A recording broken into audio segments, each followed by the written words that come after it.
Attention, regardez bien cette vidéo jusqu'au bout car vous allez voir un chat qui détruit une télé rien que d'un simple regard. Salut les chats fourbes! Dans cette vidéo, vous allez apprendre 3 techniques méga puissantes pour capter l'attention d'une personne ou d'un public et surtout, très important, la garder. Ces techniques sont utilisées par les meilleurs conférenciers, mais également par les publicitaires, par les séries télé, les marketeurs également, ainsi que par toutes ces séries de télé-réalité. Cela vous permettra enfin de comprendre pourquoi des séries complètement débiles telles Les Ch'tis à Walibi ou Les Anges à Meurthe-et-Moselle arrivent à capter l'attention du public alors que le contenu est complètement creux.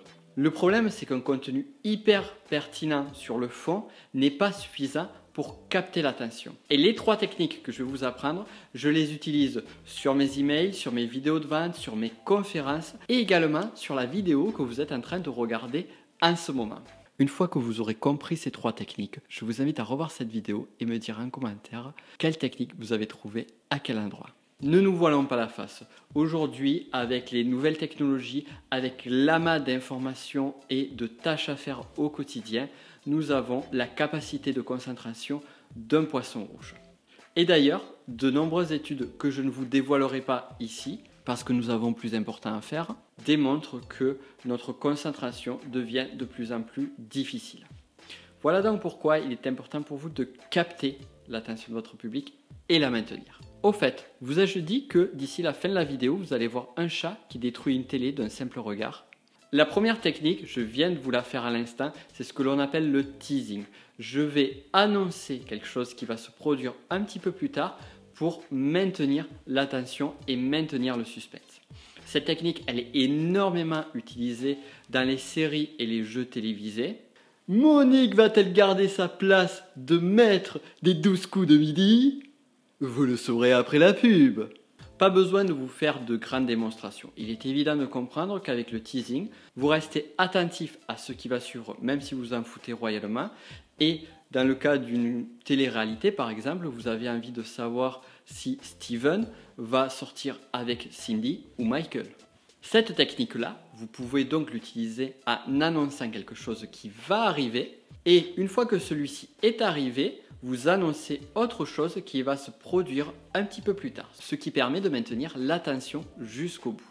Attention, point important malgré tout, lorsque vous annoncez quelque chose, lorsque vous faites un teasing, veillez bien à remplir votre promesse, car il n'y a rien de pire qu'une personne qui promet quelque chose et ne répond pas à ses promesses. Voici donc la première technique du teasing. Et tout à l'heure, nous verrons une technique assez proche qui est issue des techniques d'hypnose.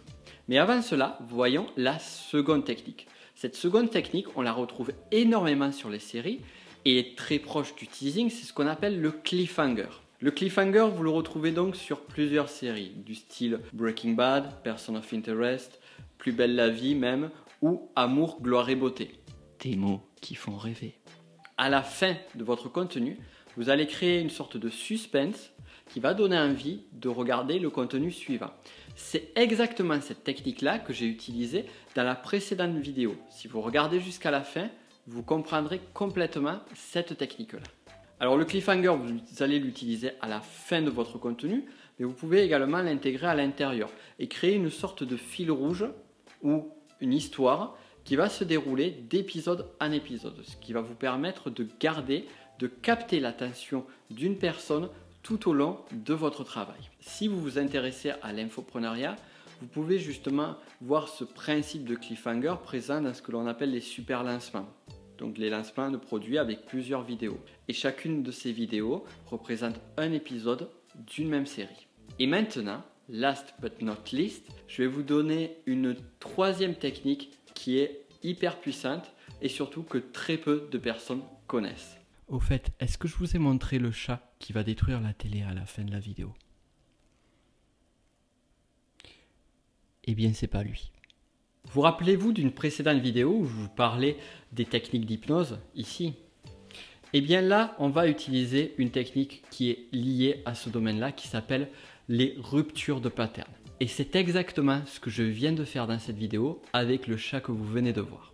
Un peu comme certaines techniques de magicien, l'idée est de détourner l'attention et de casser une routine qui s'est installée. Ainsi, la personne qui regardera sera beaucoup plus captivée par votre contenu puisque elle est surprise par ce qu'il vient d'arriver. En résumé, c'est quelque chose dont vous ne pouvez pas vous attendre, comme par exemple l'apparition de Batman sur cette vidéo. Ce qu'il faut savoir, c'est que ça peut également être fait de manière très subtile, comme je l'ai fait par exemple au début de cette vidéo de vente. D'ailleurs, je vous invite à la regarder et à me dire en quoi consiste la rupture de pattern. Vous verrez, c'est très subtil. Voilà, nous avons donc 3 techniques hyper puissantes pour capter l'attention. Utilisez-les, vous avez vu, elles sont très simples, utilisez-les et vous allez voir, ça va marcher. Première technique, le teasing, que vous allez parsemer ça et là dans votre contenu. Seconde technique, le cliffhanger, pour pouvoir fidéliser une personne. Et enfin, troisième technique, la rupture de pattern, pour créer un étonnement et pour casser la nuit et la routine. Même si elles sont simples, il faut quand même un minimum de temps pour arriver à intégrer et maîtriser ces techniques. Ce que je vous invite donc à faire, c'est déjà de prendre l'une de ces 3 techniques et commencer à l'appliquer.